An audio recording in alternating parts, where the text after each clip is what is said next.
देखिए, जो गवर्नमेंट ने रेट तय किए थे, तो सामाजिक संस्था होने के नाते हमको कोई मुनाफा होना ऐसी हमारी सोच नहीं होती है और हमने उस समय उच्चतम सेवाएं दी, ऐसा नागपुर के अधिकारीगण वो पेशेंट लोगों के रिश्तेदारों ने कहा। परंतु अभी जो पेशेंट कम हुए है वो तो बहुत खुशी की बात है। पेशेंट कम होना सबके लिए फायदेमंद की बात है, पर जो खर्चे बन गए उससे तो हॉस्पिटलों को स्वाभाविक है घाटा होगा। पर कोविड के साथ साथ नॉन कोविड के भी पेशेंट्स होते हैं जिनको सेवाओं की जरूरत होती है, जैसे गायनिक के पेशेंट होते हैं, ऑर्थोपेडिक के होते हैं, न्यूरो सर्जरी होती है, हार्ट अटैक के होते हैं, या अन्य बीमारियों के पेशेंट को भी सुविधा की जरूरत होती है। और एक राधा कृष्ण हॉस्पिटल ही शायद नागपुर में ऐसा हॉस्पिटल है जिसको रोड से 3 गेट है और 2 बिल्डिंग अलग अलग है। तो हमने कोविड सेक्टर अलग चालू किया है, क्योंकि कोविड के पेशेंट भले ही कम आएंगे पर उनको सेवाएं लगेगी, तो हम उच्चतम सेवाएं कोविड की बराबर एक बिल्डिंग में देंगे। उस बिल्डिंग में अभी अंदाज हमारी 75 बेड की व्यवस्था है और दूसरे में 30-35 बेड की नॉन कोविड की है। तो 75 बेड हमारा प्लानिंग है कि हम नॉन कोविड के लिए रखें, कारण नॉन कोविड 3 महीना और 4 महीना ही रहना चाहिए, ऐसी सोच है सबकी। दूसरा, गवर्नमेंट ने जो एनजीओ है उन्होंने कोई प्रकार का मैनिपुलेशन बिलिंग में नहीं किया है, तो उन्हें अपग्रेड करने के लिए भारत सरकार ने वो कारपोरेशन ने ग्रांट देना चाहिए या मशीनें देना चाहिए, वेंटिलेटर वगैरह। अभी हमने दान लेके लोगों से डोनेशन लेके मशीनें लाई। इसके बीच में हमारे यहाँ से लाखों बिहार, छत्तीसगढ़, मध्य प्रदेश के लोग नागपुर से पास हुए थे।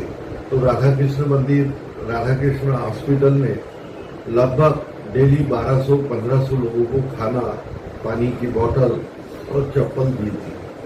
तो मानवता ही हमारा धर्म है और जो इसके अंदर आगे होकर साथ में मिलकर काम करता है उसका हम हमेशा स्वागत करते हैं।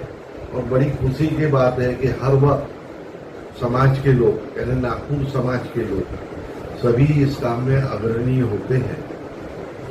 और ऐसे समय में कुछ हमारे यहाँ की एनएमसी यानी नागपुर म्युनिसिपल कॉर्पोरेशन की भी जवाबदेही है कि ऐसी संस्थाओं को बराबर संभाले, क्योंकि पैसे का काम पैसा ही करता है। कि ऐसे समय में वार्ड बॉय है, मौसी है, रिसेप्शनिस्ट है, सबकी पेमेंट डबल हो गई। पेशेंट 10 रहे या 25 रहे, स्टाफ उतना ही लगता है। अभी ठीक है, 100 के 25 हो गए तो खर्चा आधा हो जाएगा, पर वो लोग बेरोजगार हो जाएंगे।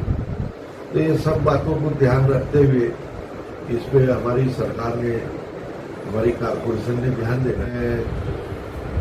हमारे यहाँ भी ऑडिट हुआ, भगवान की दया से हमारे यहाँ पे एक भी बिल गलत नहीं मिला। बाकी जो लोगों ने किया उसका वो जाने और कॉर्पोरेशन जाने। ऑडिट तो हुआ है, कई जगह ऑडिट होके बहुत गड़बड़ होने के बाद भी ऑडिट क्लियर हो गया, ऐसा भी हमने कॉर्पोरेशन वालों ने हमको बताया। पर उसमें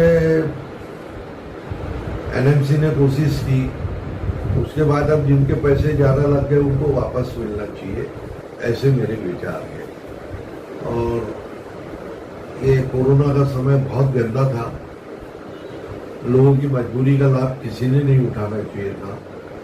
राधा कृष्ण हॉस्पिटल के बारे में मैं इतना ही कहूँगा, हमने अंदाज 25 से 30 लाख रुपए का डिस्काउंट दिया है।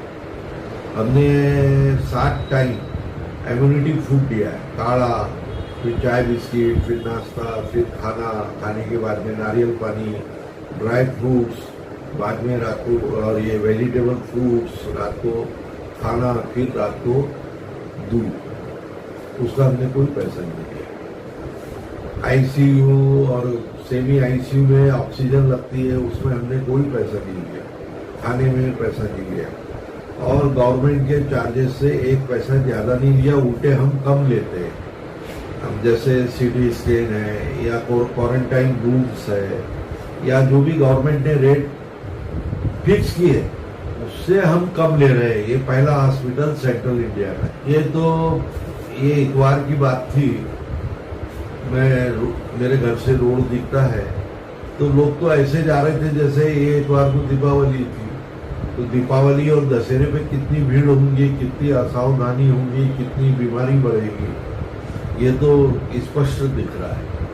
परंतु उसके बाद में जब ठंडी आएगी, जो वर्ल्ड का सीनरी है, जो मैं टीवी और गूगल के मार्फत सर्च करता हूँ, तो नागपुर के अंदर उसके पहले गर्मी थी, तो हमारे यहाँ पैसेंट बढ़ना अगस्त से चालू हुई है और अगस्त के पहले हमारे यहाँ पेशेंट का परसेंटेज बहुत कम था। एकदम से 20 गुना पेशेंट्स बढ़े। भगवान से मैं यही दुआ मांगूंगा कि भाई हमारे यहाँ मरीज न बढ़े। मरीजों से हाथ जोड़ के रिक्वेस्ट करूंगा कि मास्क रखे, डिस्टेंस रखे और बार बार अपने हाथ धोए और इम्यूनिटी टैबलेट्स लेवे और हल्दी के कुल्ले करे, उससे बहुत फायदा होता है। और लौंग और कपूर का सूंग नाक से सूंघनी लेवे। तो मैंने ऐसा कई लोगों को हमने बताया है, तो उनसे उनकी बचाव हुआ है, ऐसा हमने प्रैक्टिकल देखा है। बाकी जितनी और काढ़ा लेवे, काढ़ा भी हमारे यहाँ भारत सरकार का काढ़ा फ्री में केंद्रीय अनुसंधान केंद्र और अन्य आयुर्वेदिक कॉलेज में मिल रहा है, तो वो लेना चाहिए।